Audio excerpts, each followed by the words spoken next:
My life on Earth was miserable. Nothing but commuting, work and sleep until my body gave out. Stress, anxieties, depression. So when I got a chance in another world, I swore I'd never do that to myself ever again.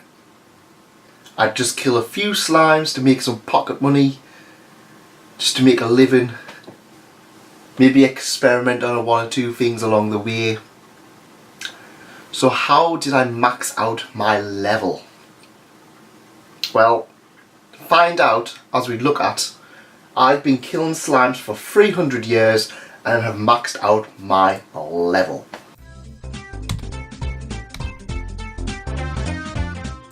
Hello and welcome to That Man. That is my merchandise, and this is I've been killing slimes for 300 years and I have maxed out my level. Yes, a bit of a mouthful, and yet another isekai in the long running series of isekai that I seem to be picking up and reading and enjoying. Now, if you like this, if you are into manga, if you love light novels, if you're into anime merchandise, please leave a like, please subscribe, and we've got plenty more stuff like this coming.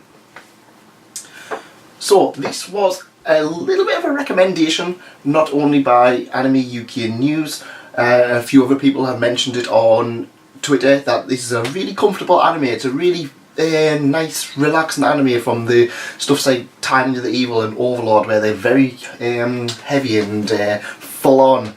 And I wasn't sure. I'm not, usually when it's like these overly cutesy kind of series, I'm not a huge fan of them. But this one really stood out to me, to the point that I wasn't even halfway through volume 1, I picked up volume 2, and I haven't picked up volume 3. I probably should change that. No matter. This is a series by I'm gonna mispronounce it. Kisetsu Morita, illustration by Benio. They are also releasing a portion series that's now on J Novel Club, which I've started. It's pretty good. So this tells the story of a young girl, question mark. Whenever it mentions the gender, it's just like female, question mark, who died due to overworking themselves and was reborn as the witch Azusa. The one thing that they kind of wanted when they were reborn, because of course you get to take something with them, is they just wanted to have a comfortable life, which basically meant they just were immortal. And because she starts off on this little town in the starting town, she just doesn't go on a quest, she doesn't even look at the demon lord, she doesn't look at all of the issues, she just goes, yeah, I'm just going to take that house and just relax. She comes across a house straight away where they kind of just like, we don't need it anymore, our family's moved out, just take care of the house, you can have it for free. What convenience. And so she ends up just living there. She realises that she's not going to just be able to live by herself, and so she decides she's going to kill a few slimes every day just to get a little bit of pocket money, just to kind of keep things going.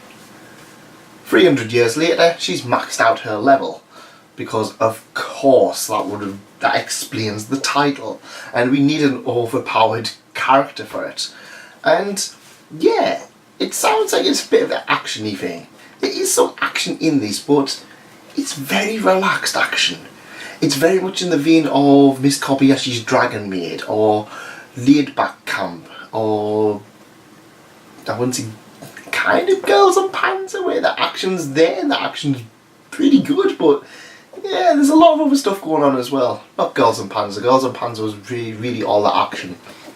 And this witch Azusa ends up collecting a colourful cast of characters.